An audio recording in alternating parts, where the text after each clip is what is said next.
Hello, you wonderful people, and welcome to another episode of Not Too Comic Book. This being a show where we talk about TV shows that are adaptations of comic books. For today's episode, I'm going to talk about Chainsaw Man Season 1, Episode 8. Great episode. A lot of really interesting things went down in this episode, so let's break it down. Well, first and foremost, we're kind of getting a little extra view of the scene before the end of last episode where we have Denji waking up and finding Himeneo on top of him. Granted, it's like we get a little bit more of her dropping him off in the apartment and drinking a little bit and offering like, yo, do you want to do it? Do you want to have sex? Which Denji is all about it. She's taking off his shirt, about to take off his pants, but then she reaches inside of his pocket and finds like a lollipop or whatever, and it turns out it's from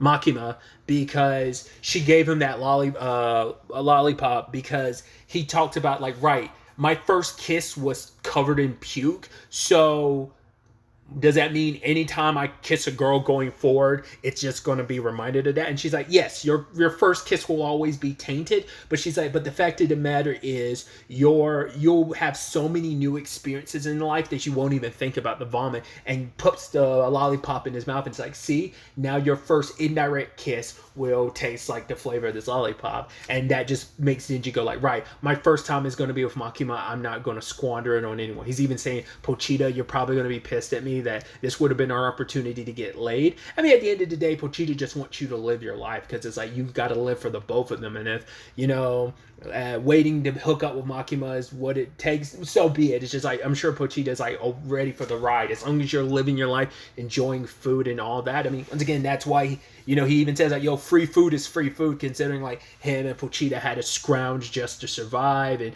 all that he had to do. So it's understandable why he wouldn't be picky about it. But yeah, like next day, I think Himeneo was probably a little irked when Denji was like, yo, why would I want my first time to be with some pukey lady? And she's just kind of irked because once again, she does not like the fact is that Aki and Denji are so into Makima, mainly Aki, because it's like, why, like, what is so special about her? She's not that great. But also bringing up the point of, well, we learned last episode Denji is only 16, so she's like, yeah, they probably would have locked me up for something like that, so did I take advantage of you? He's like, no. And so she's like, right, do you want me to help you get with Makima? And it's like, okay, cool, and all you have to do in return is hook me and Aki up. Now that's the thing of like, does she have romantic feelings for Aki? It's unclear, because it's probably one of those situations of you're so in love with someone it goes beyond just family or just even being intimately romantically involved with them. It's just that you care about them so much that it's like either she wants Aki for herself because she's selfish, because it's like, that way I can keep you close to my side because I never want to lose a partner again. So there's a little bit of that, and it's like the closer you are to Makima, the more you're willing to do for Makima and sacrifice yourself, because as we know, Himeneo was willing to let Denji die in the hotel if it meant stopping Aki from using his sword. So, but yeah, I don't know. And maybe like I said, it might be one of those things of her feelings for Aki is just too complicated just to be simply as like she looks at him as like family or like a love interest. It's like it's everything and also none of it at the same time, if that makes sense, like I was trying to explain. So I thought that was kind of an interesting dealing going on.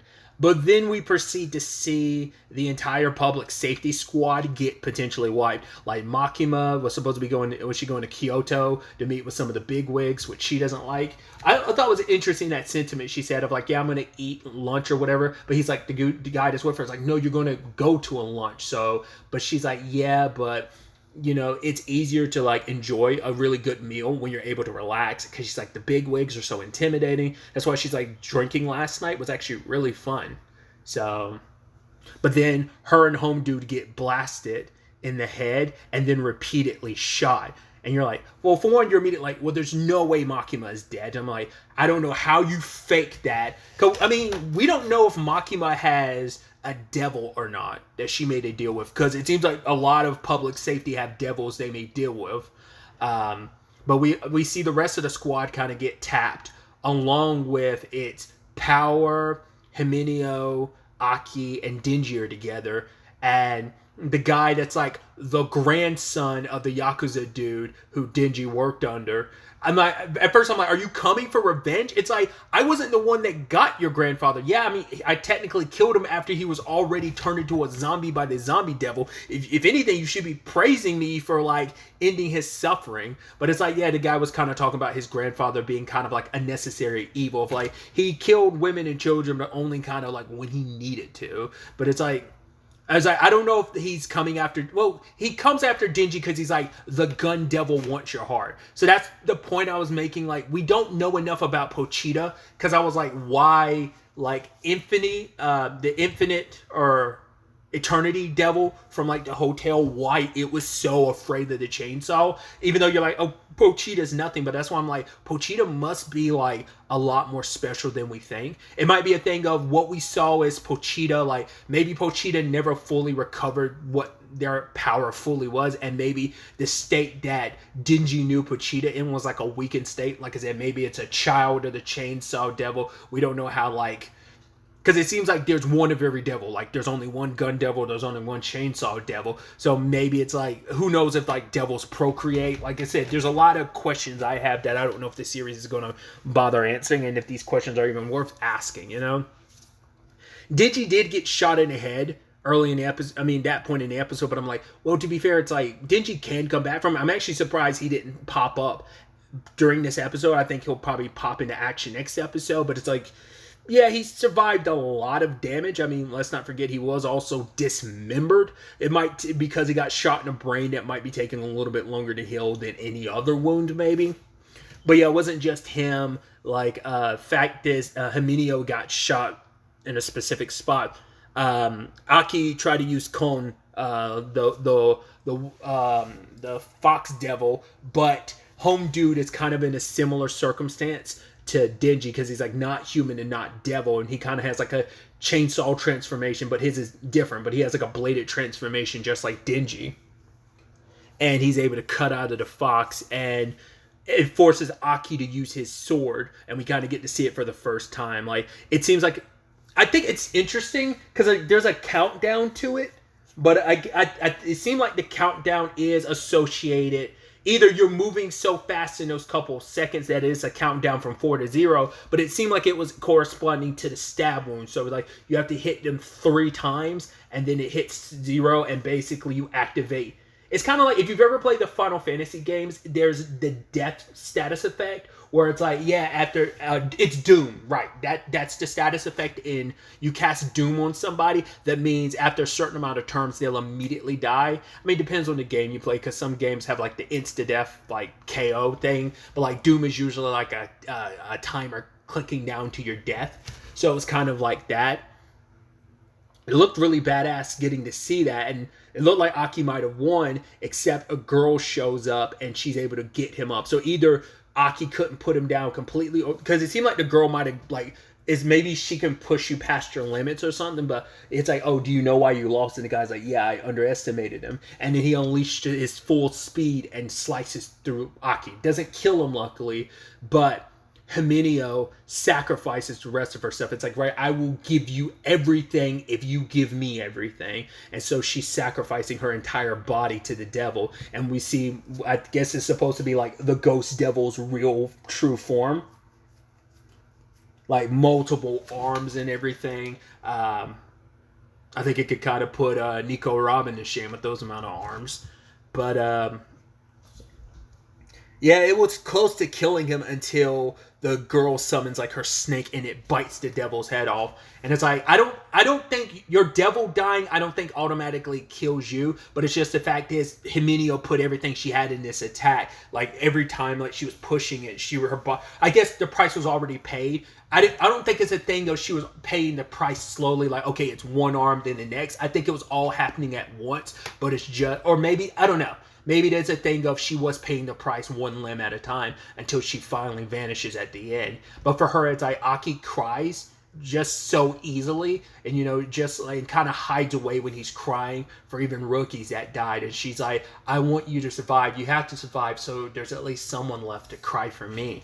you know, being on the opposite end of making sure her partner survives when so many partners have died on her. She's always wanted to make sure Aki survives, and ironically here she is not surviving. So that feels like that one might stick, but the Makima and the guy she was with don't seem like they were. Once again, I don't know how, like I said, if Makima has a devil that like was able to fake that death for her, maybe she kind of has like a regenerative thing of like, it might be a thing of maybe she has like a cat devil that has like 9 lives or something like that. I have no idea, but I'm like, I definitely know that one's not sticking, but the rest of them, I don't know. Like the Himenio, like I said, the other members of what's it, like I said, I think they're Division 4. The other members we saw, what's her name? Kobini, like her and the home dude, like I don't think they died. Was it Arai and Kabini? Do forgive me because like it's been quite a while since I watched the last episode, so my memory's slipping a little bit. But yeah, like we saw the old lady pull the gun on them, but we heard the gunshot, but we didn't actually see them die on screen. So I'm waiting to see what the like hat trick is going to be here, and just how much of this is real and how much is just like BS. It is interesting. Once again, going back to the point of this is all because the gun devil set that in motion. So for what purpose? Like, who are these people? Because they look like they're regular humans, but are they people who are in like Home Dude, who's in a similar situation to Denji? Has the gun devil made other people like that? Because like that means the gun devil must be afraid of the chainsaws as well, for like you to come after Denji like this, just like the Eternity Demon came after Denji because it was scared of the chainsaw. So like that's so interesting, but I guess because like Denji's made more and more of a name of himself in the devil world, so that the gun devil's taking notice and is afraid maybe. But like I said, it doesn't seem like I don't know if these are people who are hunters who've decided to work with the gun devil, or like I said, are they more specifically like Denji's circumstances, or they are somewhere in between human and devil. Or, you know, maybe they were devil hunters that became like Denji because of the gun devil. So many questions. We won't really know until potential answers we get next episode. I'm excited to see, but also kind of sad to see. Because I'm like, I hope this isn't the end of Himenio. Because I'm like, are we really going to do that? Especially after the setup of the promise they had. Like, you got to like be able to reverse that. Like, not unless there's a flip side to her ghost devil that works in her benefit. Once again, I don't know. Like, I just do not believe any of this is true, but we'll see how much of it sticks in the next episode or two. Because, I mean, it might not all get resolved next episode. We might see this kind of continue out for, like, the last couple episodes of the season. We'll see how it all shakes out, but I'm excited to see what happens next.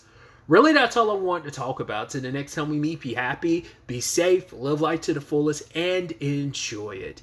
Good day, and goodbye.